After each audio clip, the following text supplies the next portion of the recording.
Morning बच्चों, ये जो नया चैप्टर है जिसका नाम है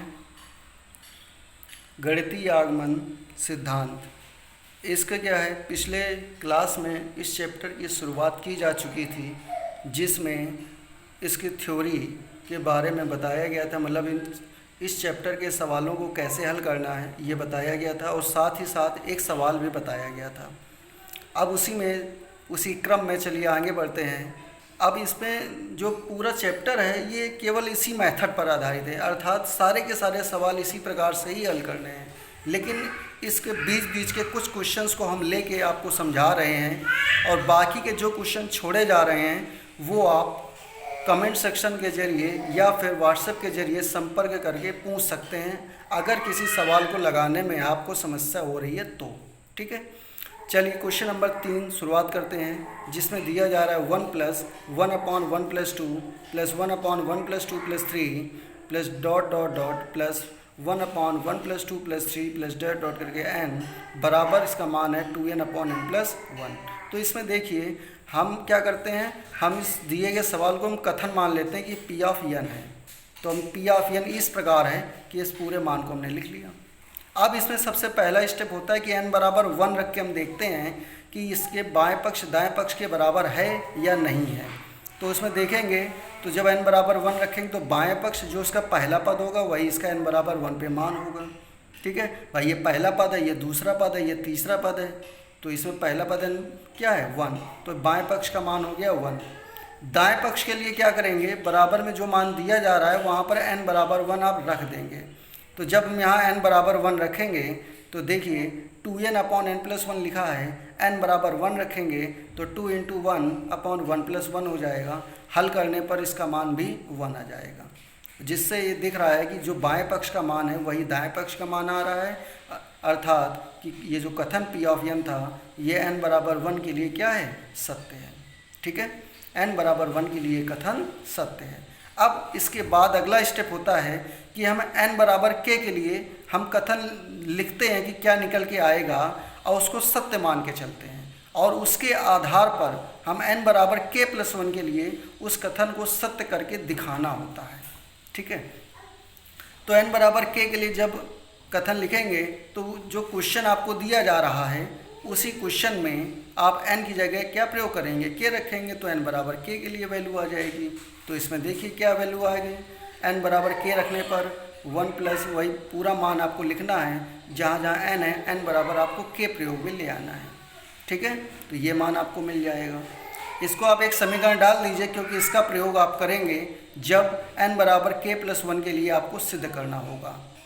तो इसके लिए देखिए n बराबर k+1 जब हम रखेंगे, n बराबर k+1 कहाँ रखेंगे, आपको उसी दिए गए कथन में रखना होगा जो आपको स्टार्टिंग में क्वेश्चन दिया जा रहा है, वहाँ n बराबर क्या रखेंगे, k+1 रखेंगे। तो जब k+1 रखेंगे तो देखिए वैल्यू क्या मिलेगी, ये वैल्यू मिल जाएगी 1 + 1/1 + 2 + 1/1 + 2 + 3 plus dot dot dot plus 1/, अब 1/, देखिए 1 + 2 + 3 प्लस यहाँ पर क्या लिखा हुआ था, यहाँ पर n लिखा था, लेकिन हमें n की जगह क्या रख रहे हैं, k+1 रख रहे हैं, इसीलिए यहाँ पर क्या आ गया, k+1।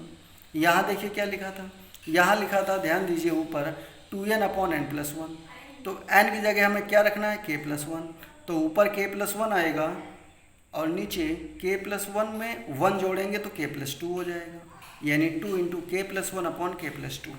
तो ये देखिए लिखा हुआ है 2 × k+1/k+2। तो ये तो हमने केवल कथन को लिख लिया कि n बराबर जब हम k+1 रखेंगे तो कथन बनेगा क्या। अब हमें करना क्या है, इसके बाएं पक्ष को इसके दाएं पक्ष के बराबर भी सिद्ध करके दिखाना है कि ये मान आया कैसे इसके बराबर। ये सिद्ध अगर ये बराबर हो जाएगा तो जिससे ये सभी प्राकृतिक संख्याओं के लिए क्या होगा, ये कथन सत्य होगा। तो इसमें देखिए बाएं पक्ष को जब हम लिखेंगे तो हमने बाएं पक्ष को ये पूरे मान को नोट कर लिया नीचे, और इसमें जब हम ऐसा करते हैं तो ये n बराबर k+1 वाला अंतिम मान होता है, तो इसके जो ठीक पहले वाला मान होगा वो n बराबर k वाला होगा। भाई n बराबर k+1 वाला ये अंतिम मान है, तो इसके ठीक पहले वाला मान क्या होगा, n बराबर k के लिए होगा। तो n बराबर k के लिए जो मान होता है वो ज़रूर लिख लेंगे। तो इसके ठीक पहले वाला मान हमने लिख लिया जो n बराबर k के लिए था। ठीक है, ये मान क्या है, आपको अंतिम पद ये देखिए मिल रहा था, वो हमने लिख लिया। अब ध्यान दीजिए, पहले पद से n बराबर k, यानी पहले पद से n बराबर k तक के जो जितने भी पद हैं उन सभी पदों का योगफल समीकरण नंबर 1 के अनुसार 2k/k+1 के बराबर है। तो हम क्या करेंगे भाई, हम इसका मान यानी पहले पद से n बराबर k तक के जितने पद हैं उनका योगफल जो मान हमें मालूम है उसको रख देंगे 2k/k+1, और प्लस में जो इसका सबसे अंतिम पद था उसको नोट कर लेंगे। ठीक है, अब इसके बाद इसको आगे हल करेंगे। तो हम क्या करेंगे, इसका पहले जो योगफल होता है इस पदों का उसका मान लिख देंगे। अब ये इसका योगफल आया कैसे वो आप पहले अलग से समझ लीजिए। तो इसको समझने के लिए यहाँ देखिए, मान हमें जो पहले आप ये समझिए कि अगर 1 + 2 + 3 ये लिखा हुआ है n तक, तो ये इसको हम बोलते हैं सिग्मा n, और जिसका मान होता है n × n+1/2। ठीक है ना। लेकिन यहाँ क्या लिखा है, यहाँ लिखा है 1 + 2 + 3 k+1। ये k+1 पदों तक का है, तो इसको हम बोलेंगे सिग्मा k+1। ठीक है ना। तो क्या करेंगे, जहाँ n है वहाँ हम k+1 यूज करेंगे। तो इसके मान में n लिखा है, n की जगह k+1 रख दीजिए। फिर यहाँ n+1 लिखा हुआ है तो यहाँ k+1 लिख दीजिए। n की जगह क्या रखेंगे, k+1 रखेंगे बटे 2। तो देखिए क्या मान हमें मिला, k+1 × k+2/2। ये इसका योगफल निकल के आ गया। तो क्या करेंगे, यहाँ भी k+1 × k+2/2 और बटे वाला 2 ऊपर लिख देंगे। ठीक है। तो इस तरीके से ये मान आ गया। इसको एलसीएम लेंगे, तो एलसीएम लेंगे और एलसीएम लेके इसको हल करेंगे। तो देखिए यहाँ पर पहले एलसीएम लिया तो ये मान मिल गया, जिसमें हमने 2 कॉमन ले लिया, तो अंदर आ जाएगा k² + 2k+1, और ये होता है a² + b² + 2ab, और a² + b² + 2ab ये मान होता है a + b का होल स्क्वायर, जिसमें k+1 की एक पावर कैंसिल हो जाएगी। तो क्या मान बचेगा, 2 × k+1/k+2। तो ये मान लिख देंगे 2 × k+1/k+2। यही राइट हैंड साइड है जो हमें सिद्ध करना था। इसलिए इसका मतलब ये हुआ कि दिया गया कथन n बराबर k+1 के लिए भी सत्य है। ठीक है। तो गणितीय आगमन सिद्धांत से ये सभी प्राकृतिक संख्याओं के लिए क्या होगा, ये मान सत्य है। तो इस तरीके से आपको इस क्वेश्चन को कंप्लीट करना है। चलिए ऐसे ही एक और एग्जाम्पल देख लीजिए, क्वेश्चन नंबर 8 की ओर। तो क्वेश्चन नंबर 8 में देखिए ये एक मान दिया जा रहा है, श्रेणी दी जा रही है, जिसका मान हमें n - 1 × 2n+1 + 2 के बराबर लाना है। ठीक है। तो फिर से वही स्टेटमेंट कि हमने मान लिया कि माना ये जो कथन है ये P(n) है। तो P(n) कथन इस प्रकार है कि इसका मान इसी के बराबर ये सिद्ध करना है। ठीक है। तो सबसे पहला स्टेप n बराबर 1 के ले लेंगे। तो बाएं पक्ष, तो पहला पद देखिए क्या है, 1 × 2। ये ध्यान दीजिए ये इंटू लगा है। जब नीचे लगा होता है दो संख्याओं के मध्य उसको इंटू बोलते हैं, और जब दो संख्याओं के मध्य बीच में लगा होता है तो उसको दशमलव बोलते हैं। ठीक है। तो यहाँ इंटू है, तो 1 × 2 कितना आ गया, 2 आ गया। अब दाएं पक्ष को देखेंगे, दाएं पक्ष में n बराबर 1 रख देंगे। यहाँ 1 रखेंगे तो 1 - 1 0 हो जाएगा, तो ये पूरा मान 0 हो गया। तो 0 + 2 करेंगे तो यहाँ पर 2 आ जाएगा। क्या आ जाएगा, 2 आ जाएगा। तो इस तरीके से देखेंगे कि बाएं पक्ष दाएं पक्ष के बराबर आ गया। इसका मतलब n बराबर 1 के लिए कथन सत्य है। अब अगला स्टेटमेंट n बराबर k के लिए लिखेंगे।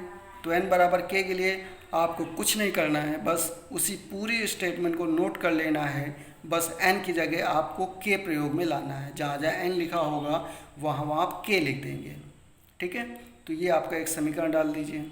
अब इसको सत्य मानते हुए, n बराबर k वाले कथन को सत्य मानते हुए n बराबर k+1 वाला कथन पहले नोट करेंगे और फिर इसको सिद्ध करेंगे। तो n बराबर k+1 अगर आपको लिखना है तो उसके लिए भी आपको सिर्फ इतना करना है कि दिए गए कथन में जहाँ n लिखा है वहाँ पर आप क्या प्रयोग में लाएंगे, n बराबर k+1। तो रखिए भाई जहाँ n बराबर k+1, तो यहाँ k+1 - 1 होगा, यहाँ 2 की पावर k+1 +1 होगा और +2 होगा। तो ये आ गया k आ गया, 2 की पावर k आ गया और प्लस का 2 आ गया। तो ये राइट हैंड साइड है, तो देखिए k इंटू टू की पावर k प्लस टू, ठीक है, और यहाँ पर n बराबर k प्लस 1 लिख दिया। तो इस तरीके से आप देखिए ध्यान से कि इसमें हमें इसके बाएं पक्ष का मान दाएं पक्ष के बराबर सिद्ध करना है।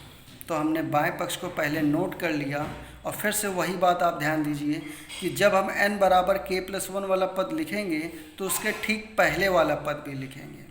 तो ये k प्लस 1 वाला पद है, तो उसके ठीक पहले वाला पद कौन सा होगा?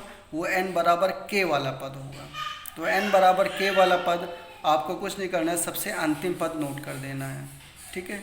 अब इसके बाद ये पूरा देखिए, मतलब ये जो ऊपर वाली लाइन है वही पूरा बाएं पक्ष में लिखा हुआ है, बस अंतर क्या है, n बराबर k प्लस 1 वाला जो पद था उसके ठीक पहले वाले पद को हमने और लिख लिया है, ठीक है। अब देखिए पहले वाले पद से ये टोटल इस वाले पद तक, यानी n बराबर k तक के लिए इसका जो मान है, ये पूरा इसका योगफल समीकरण नंबर 1 में देखिए k माइनस 1 इंटू टू की पावर k प्लस 1 प्लस 2 के बराबर है। इसका मान यहाँ नोट कर देंगे और फिर ये k प्लस 1 वाला मान नोट कर लेंगे, ठीक है। अब प्लस 2 को बाद में लिखा रहने दीजिए। इन दोनों में देखिए टू की पावर k प्लस 1 टू की पावर k प्लस 1 को हम कॉमन ले सकते हैं, तो ये k माइनस 1 बचा और ये प्लस का k प्लस 1 बचा। 1 से 1 cancel, k plus k 2k into two की पावर k प्लस 1 प्लस 2। अब देखिए ये 2 की पावर 1 है, ये 2 की पावर k प्लस 1 है, तो ये 2 की पावर k प्लस 2 बन जाएगा और ये k गुणे में रहेगा और प्लस में 2। यही मान हमें सिद्ध करना था, देखिए ध्यान से, यही मान हमें सिद्ध करना था, यानी ये दाएं पक्ष के बराबर मान हमें मिल गया। इसलिए n बराबर k प्लस 1 के लिए कथन सत्य है। इसलिए गणितीय आगमन सिद्धांत से जो दिया गया कथन है सभी प्राकृतिक संख्याओं के लिए क्या होगा? सत्य होगा, ठीक है। तो इस तरीके से आप इस क्वेश्चन को कंप्लीट करेंगे और ये जो हैं इस प्रश्नावली के सवालों को हल करेंगे। अभी इस प्रश्नावली में अभी कुछ सवालों को अभी हम और समझाएंगे आपको, ठीक है, लेकिन वो अगले क्लास में होंगे। धन्यवाद।